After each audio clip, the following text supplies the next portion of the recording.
Ever thought about the types of friends that surround you? For years, I never questioned it.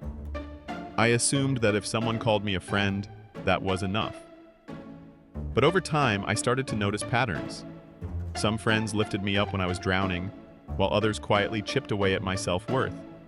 Some made me laugh until I forgot the pain, while others left me feeling used, drained, and invisible. Friendship is powerful. It shapes how we see ourselves, how we make decisions, even how we define love. But here's the truth. Not all friendships are the same. Some are healing, Please, no. some are challenging, and some are deeply toxic. Today I want to take you through 8 types of friends that influence our lives. And I'll also share how to recognize when a friendship is nothing more than a toxic relationship in disguise. Because the friends you choose consciously or unconsciously become part of the story you tell yourself about who you are. The problem is, many of us don't really stop to think about the impact of our friendships. We confuse familiarity with trust and loyalty with love. We cling to relationships that drain us just because they've been there for a long time. I've done that myself, holding on to someone who made me feel small because I was scared of being alone. Maybe you've been there too, lending money. You never get back, sacrificing your time and energy for someone who never shows up for you, or excusing hurtful behavior again and again because you tell yourself that's just how they are. When that happens, the line between healthy and toxic becomes blurry. You find yourself caught in cycles of guilt, resentment, and self-doubt. The scary part is that toxic friendships don't always look toxic at first. Sometimes they hide behind humor or honesty or years of shared history. But at the end of the day, the question is simple. Does this person make you feel stronger, or do they leave you feeling used? Let's start with the first type of friend, the mirror. They reflect you back to yourself. You share hobbies, tastes, even values. It feels safe, almost like validation in human form. I once had a friend like this. We could spend hours agreeing about everything. But after a while, I realized I wasn't growing. Mirrors are comforting, but they don't challenge you. Ask yourself, is this connection expanding me, or just keeping me in my comfort zone? Then there's the laugh riot. Life gets heavy, and these are the people who remind you to breathe. They crack jokes, share ridiculous memes, or dance badly just to make you smile. Laughter is medicine. It lowers stress hormones, builds connection, and helps us see the bright side. When I think of my laugh riot friends, I remember nights when I wanted to cry, but ended up laughing instead. They didn't solve my problems, but they gave me the strength to face them. But not all friends bring joy. Some bring truth. The truth teller is rare and invaluable. They'll look you in the eye and say what nobody else dares to say. They don't sugarcoat, but they also don't destroy. They give you honesty wrapped in care. It's okay, Alex. Once I was about to make a terrible decision, dating someone I knew deep down wasn't right. My truth teller friend stopped me and said, "I love you, but I'm worried about you." It hurt, but it saved me. But then there's the imposter, the harsh critic. They disguise cruelty as honesty. They cut you down, mock your choices, and then say, "I'm just being real." The difference is simple. Truth tellers challenge you with empathy. Harsh critics strip you of your confidence. And then we meet the energy vampire. You know them. After spending time with them, you feel completely drained. They complain constantly, demand endlessly, and somehow always make everything about them.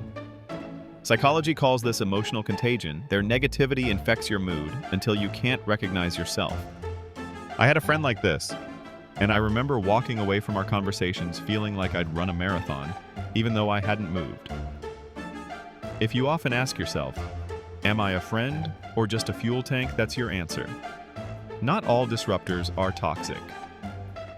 The spontaneous disruptor thrives on breaking routines. They call you at midnight to drive somewhere random or convince you to try something you never planned. They're chaotic, but they remind you that life is meant to be lived, not just scheduled. One of my best memories came from saying yes to a disruptor, even though I almost said no. The busy bee is different. They don't always text back, they cancel plans, but it's not because they don't care. Their life is simply overflowing. And when they do show up, it's real. Sometimes we mistake their absence as neglect, but the truth is, they're doing their best, and their friendship isn't about quantity, but quality.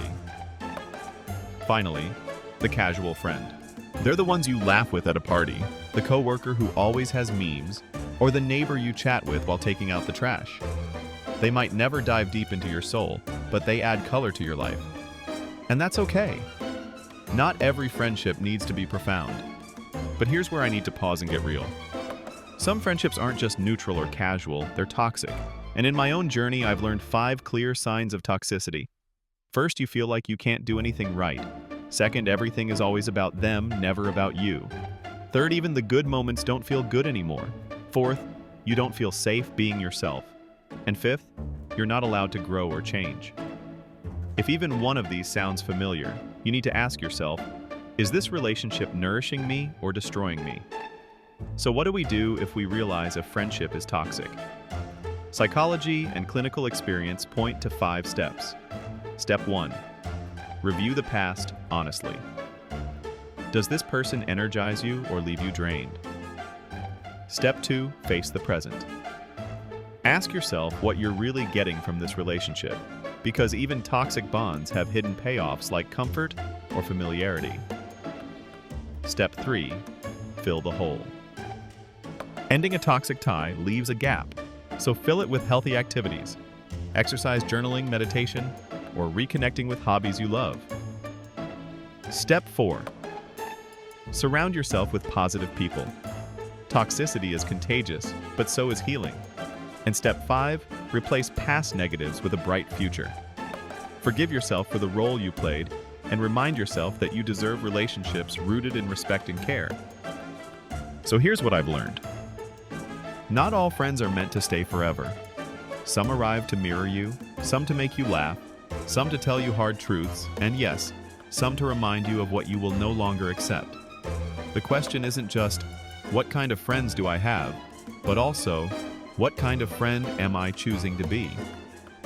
Because at the end of the day, healthy friendships aren't about perfection.